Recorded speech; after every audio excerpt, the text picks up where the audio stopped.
విద్యా హక్కు చట్టం అనేది ఒకటి ఉందని మన పిల్లలకి మంచి మంచి కార్పొరేట్ స్కూళ్ళల్లో, ఎయిడెడ్ స్కూళ్ళల్లో, ఏది ప్రైవేట్ స్కూళ్ళల్లో గొప్ప గొప్ప స్కూళ్ళు అని చెప్తూ ఉంటాను చూడండి. హైదరాబాద్ పబ్లిక్ స్కూల్ అని, ఢిల్లీ పబ్లిక్ స్కూల్ అని వాటితో కలిపి మీ సిటీలో ఉన్న టాప్ స్కూల్స్, మీ ఊళ్ళో ఉన్న సిటీలేంటి, పల్లెటూళ్ళేంటి ఈ మధ్య బాగానే ఉన్నాయి కదా ప్రైవేట్ స్కూల్స్. ఇక్కడ అన్ని చోట కూడా ఉచితంగా, నేను మళ్ళీ గుర్తు చేస్తున్నానండి, ఉచితంగా 25% మందికి సీట్లు ఇస్తారు, చదువు చెప్తారు అని. అబ్బా! చాలామంది చెప్పారండి ఇలాంటివి. కానీ ఎక్కడ పనులవుతున్నాయి? ఎవరిస్తున్నారు? తిరిగి తిరిగి అలసిపోతున్నాము, ఇబ్బంది పడుతున్నాం, పనులు అవ్వట్లేదంటారు కదా! పనులయ్యే మార్గం కూడా చెప్తాను. ఈ స్కీమ్ ఎలా వాడుకోవాలనేది ముందు అసల అప్లై చేసేయండి. ముందు ఈ వీడియో చూసి అప్లై చేసేయండి. అప్పటికి మీరు నేనేదైతే చెప్పింది జరగలేదో, అసలెవరు పట్టించుకోలేదు, మాకు సీట్ రాలేదు, లేకపోతే మాకు అర్హత ఉంది, అయినా గానీ మాకు అన్యాయం జరిగిందనేవాళ్ళు అప్పుడు కామెంట్‌లోకొచ్చి చెప్పండి. డీటెయిల్డ్ వీడియో చేసుకుందామండి. ఇబ్బందేమీ లేదు. ఎందుకంటే లాస్ట్ ఇయర్ కూడా ఈ టైప్ ఆఫ్ కంప్లెయింట్లు చాలా వచ్చినియి. నేను చాలా చూశాను, చాలా పంపించాను, చేయించాను కాబట్టి చెప్పగలుగుతున్నాను. ముఖ్యమంత్రి గారు గానీ, విద్యాశాఖ మంత్రి గారు గానీ చాలా చాలా క్లియర్‌గా ఉన్నారండి ఇలాంటి విషయాల్లో. ఎందుకు ప్రభుత్వ పథకాలు 100% అందాలని. ఇది కేవలం పథకం కాదండి, చట్టం. చట్టం అంటే అందరూ చచ్చినట్టు అమలు చేయాల్సిందే. కానీ కార్పొరేట్ మాయాజాలం ఏదో ఉంది, ఇక్కడ ఏమీ చెయ్యరు అని మీరు అనుకుంటారు కదా! అలా అనుకోవడానికి ఏమీ లేదు. ఖచ్చితంగా పనైతే అవుతోంది. సో, మరి ఈ వీడియో పూర్తిగా చూసేయండి. ఒకటో తరగతిలోకి పిల్లలు అడ్మిషన్ తీసుకోవడానికి రెడీగా ఉంటారు చూడండి. ఆ వయసు వగైరా అన్నీ కూడా ఇచ్చేస్తాను. ఆ ఎలిజిబిలిటీ బేస్ చేసుకొని ముందు అప్లై చేసుకోండి. వాళ్ళకి షేర్ చేయండి దయచేసి. అంటే మనలో చాలామందికి ఉండరు. కానీ ఒకటో తరగతి చదివే తల్లిదండ్రులు ఒకళ్ళిద్దరు, అదే ఆ పిల్లల తల్లిదండ్రులు తెలుసు మీకు, ఆ చుట్టాలు గానీ వాళ్ళకి పంపండి.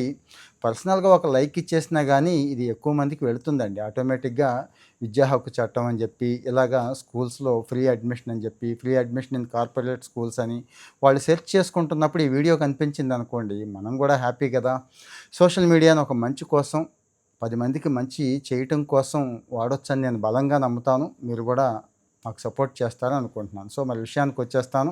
2026, 27 సంవత్సరంలో ఒకటో తరగతిలో అడ్మిషన్ ఇస్తాము, అప్లై చేసుకోండి అని చెప్పి, గవర్నమెంటే చెప్పింది, స్కూళ్ళ వాళ్ళు చెప్పారు గాని కాదు.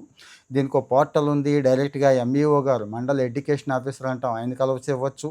పోర్టల్‌లో అప్లై చేసుకోవచ్చు, మీ సేవలో చేసుకోవచ్చు. గ్రామ సచివాలయం, గ్రామ వార్డు సచివాలయాలు ఉన్నాయి కదండీ! అక్కడికి వెళ్ళి స్వర్ణ పంచాయతీ అని ఒక పోర్టల్ ఉంది, అక్కడ కూడా అప్లై చేసుకోవచ్చు.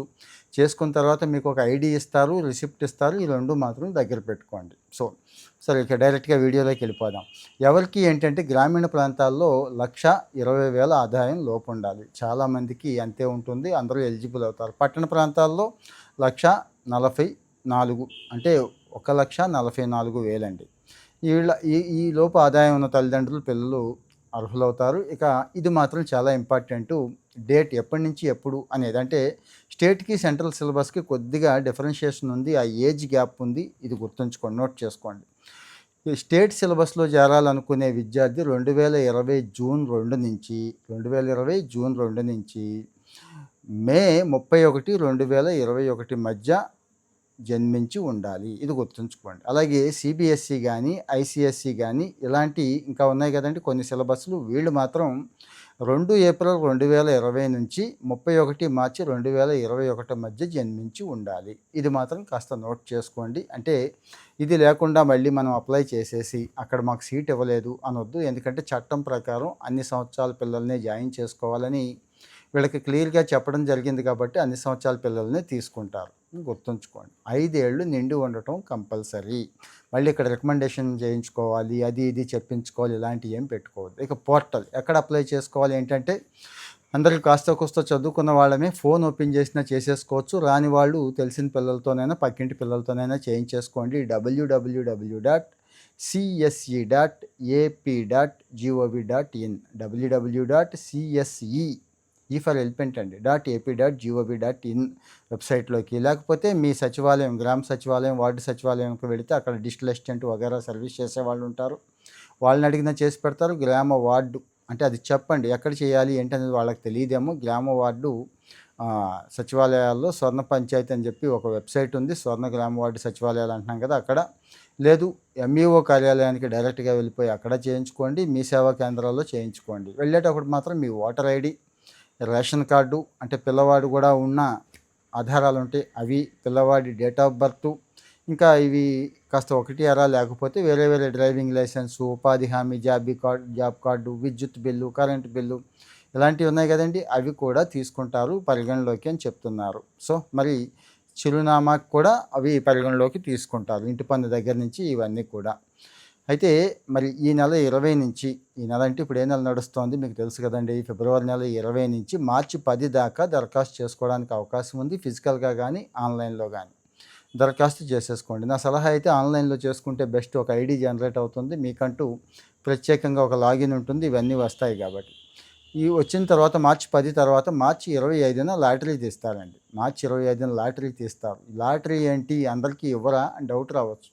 ఇవ్వలేరు కదండి. అంటే సపోజు ఒక స్కూల్ ఉంది, ఒక ఏరియాలో ఒక స్కూల్ కాదు 10 స్కూళ్ళు ఉన్నాయి అనుకుందాం ఒక టౌన్లో. 10 స్కూళ్ళు మీ ఇంటి దగ్గరలోది చూస్తారు. ముందు మీకు ప్రిఫరెన్స్ మీ ఇంటి దగ్గరది ఇస్తారండి, అది గుర్తుంచుకోండి. సో మరి మీరు ఒక స్కూల్కి అప్లై చేసినప్పుడు అదే స్కూల్లో సీట్లు 100 ఉంటే, మరి 300 మంది ఆ స్కూల్కి పెట్టుకొని ఉంటే, పేరు ఉంది లేకపోతే ఫీజులు ఎక్కువ బాగా చెప్తారని ఉంటుంది కదా మనకి, అప్పుడు లాటరీ తీసి ఆ 100 సీట్లు లాటరీలో తగిలిన వాళ్ళకి ఇచ్చేస్తారు అన్నట్టు. ఇలా ఉంటుంది. ఇది ఏప్రిల్ 13 నుంచి 23 వరకు ఇది ఫిక్స్ చేసేస్తారండి. ఈ లాటరీ తీసేయడం అంతా అయిపోతుంది. ఇందులో వస్తే సంతోషం, లేకపోతే మళ్ళీ ఎడ్యుకేషన్ ఇయర్ డిస్టర్బ్ అవ్వకుండా, ఇబ్బంది పడకుండా మళ్ళీ ఇంకో స్కూల్లో మనం అడ్మిషన్ తెచ్చుకోవాలి కదా పిల్లాడికి, అందుకోసం. ఇది క్లారిటీ ఉందనుకుంటా అందరికీ కూడా. ఇలా ఫాలో అయిపోండి. అరే అయినా కానీ అవ్వండి ఎలా ఎలా అంటారు కదా, వస్తున్నా చివరిలో చెప్తాను అది. సో ఇక్కడ ఏమేం కావాలి ఏంటంటే, విద్యార్థి బర్త్ సర్టిఫికెట్ గ్రామ పంచాయతీ, మున్సిపాలిటీ, హాస్పిటల్లో ఇచ్చింది. ఇక క్యాస్ట్ సర్టిఫికెట్ అవసరం కదండి, మరి రోస్టరు, రిజర్వేషన్ ఇవి కూడా ఉంటాయి ఇక్కడ, అది. అలాగే ఇందాక చెప్పుకున్నాం కదా, గ్రామీణ ప్రాంతాలు 1,20,000, పట్టణ ప్రాంతాలు 1,44,000 అని, ఈ లోపు ఉన్నటువంటి ఇన్కమ్ సర్టిఫికెట్, ఇవన్నీ కూడా. ఇంకా డౌట్స్ ఉంటాయి చాలామందికి, ఇప్పుడు నేను చెప్పినవి కాకుండా 1,90,000 డౌట్స్ ఉంటాయి. ఒక టోల్ ఫ్రీ నెంబర్ కూడా ఇచ్చారు, ఆ నెంబర్ని మీకు ఇచ్చేస్తున్నాను, నోట్ చేసుకోండి దయచేసి. 1800, మళ్ళీ చెప్తున్నా, 1800 4258 4258 599. 1800 4258 599 అనేది టోల్ ఫ్రీ నెంబరు. కాకపోతే ఉదయం 10 నుంచి సాయంత్రం 5 ఆఫీస్ అవర్స్ కదండి, ఆ టైంలో రెస్పాండ్ అవుతారు. ఇప్పటి నుంచి కూడా చేసుకోవచ్చు మీరు, ఇబ్బంది ఏమీ లేదు. సో ఇక్కడ మాకు వస్తుందా, పక్కనోడు ఎవడో అప్లై చేస్తే రాలేదు, ఇలాంటివి పెట్టుకుంటారు చాలామంది. ప్రతి జిల్లాలో కొన్ని వేల మంది పిల్లలకి అడ్మిషన్స్ ఇస్తున్నారు, కావాలంటే చెక్ చేసుకోండి. లాస్ట్ ఇయర్, బిఫోర్ ఇయర్ అలా వచ్చినాయి. ఈ సంవత్సరం ఇంకా కాస్త గట్టిగానే ఉంటుంది. ఎందుకంటే ఎప్పుడైతే ప్రజలు గట్టిగా అడుగుతున్నారో, క్వశ్చన్ చేస్తున్నారో, ఈ 25% పూర్తి చేయాలి మా కోటా కదని చెప్పి అడుగుతున్నారో, ఆటోమేటిక్గా ప్రభుత్వం కూడా దృష్టి పెట్టింది దీని మీద. మీ డిమాండ్ తీర్చడానికి ప్రభుత్వం కూడా కృషి చేస్తుంది. ఎంఈఓలు కానీ, డిస్ట్రిక్ట్ ఎడ్యుకేషన్ ఆఫీసర్స్ కానీ, సమగ్ర శిక్ష ఆఫీసర్లు కానీ గట్టిగా ఉన్నారు దీని మీద. చక్కగా అందరికీ కూడా ఎలిజిబిలిటీ ఉన్న అందరికీ కూడా ఇచ్చేస్తున్నారు. సో మరి కార్పొరేట్ స్కూళ్ళల్లో చదివే అవకాశం పేద విద్యార్థులకు వచ్చిందండి. ఇంతకు మించి గొప్ప అవకాశం వస్తుందా? సో 1వ తరగతిలో మరి మా పిల్లాడు లేడు అనకుండా, ఇందాక చెప్పాను కదా, పర్సనల్గా వెతికి షేర్ చేసేయండి, ఒక లైక్ ఇచ్చేయండి. సో ఈ టోల్ ఫ్రీ నెంబర్కి కంప్లైంట్ కూడా చేయొచ్చండి. పని అవ్వలేదండి మీరు చెప్పారు కానీ ఎక్కడ చేస్తున్నారు, ఎవరు రెస్పాండ్ అవ్వలేదు, మీరు చెప్పినంతగా లేదు అని చాలామంది అంటారు. ఓకే, ఉన్నప్పుడు ఈ నెంబర్కి చేయండి. అప్పటికీ అవ్వలేదు, మీకు బ్రహ్మాస్త్రం లాంటిది ఇంకోటి ఇస్తాను, 1100 గుర్తుంచుకోండి, 1100 1100కి ఫోన్ చేసేయండి. ఇది ముఖ్యమంత్రి గారు స్వయంగా మీకోసం కార్యక్రమం కోసం ఏర్పాటు చేసిన నెంబర్. లాస్ట్ ఇయర్ కూడా ఎన్నో ఫిర్యాదులు వస్తే ఈ రకమైనవి స్వయంగా జిల్లా కలెక్టర్ గారికి, డిఈఓ గారికి పంపించి మరీ రిజాల్వ్ చేశారు. అంటే జెన్యూన్గా మన వాదనలో నిజం ఉన్నప్పుడు, మనం అర్హులమైనప్పుడు, ఆ పథకం మనకు రానప్పుడు ఖచ్చితంగా ప్రభుత్వం స్పందిస్తుంది. జిల్లా కలెక్టర్, డిఈఓ గారి ద్వారా ఈ పని అయితే మీకు చేయించి పెడతారు, భయపడాల్సిన పనే లేదు. సో మరి ఇన్ని అవకాశాలు ఇచ్చాను. లేదు ఫోన్ కాకుండా నాకు అథెంటికేటెడ్గా ఆన్లైన్ లేదా అంటే ఉందండి, మీకోసం అనే ఒక పోర్టల్ ఉంది, అక్కడికి వెళ్ళండి, అక్కడ నమోదు చేసుకోండి. మీకు ఒక నెంబర్ ఐడి వస్తుంది, అది ట్రాక్ చేసుకోవచ్చు, మీతో అధికారులు మాట్లాడతారు, మీ బాధ స్వయంగా పరిష్కరిస్తారు, స్వయంగా మాట్లాడి. లేదు జిల్లా కలెక్టర్ గారిని కలిసి కూడా ఇవ్వచ్చండి. ప్రతి సోమవారం జిల్లా కలెక్టర్ గారు కలెక్టరేట్లో అందుబాటులో ఉంటారు, అప్పుడు కలిసి కూడా ఒక అర్జీ ఇవ్వచ్చు. ఏది అప్లికేషన్ పెట్టుకొని మీకు అన్యాయం జరిగింది, కోరుకున్న స్కూల్లో సీటు రాలేదు, ఇవన్నీ అయిపోయాక నిజంగా జరిగినప్పుడు మాట చెప్తున్నాను.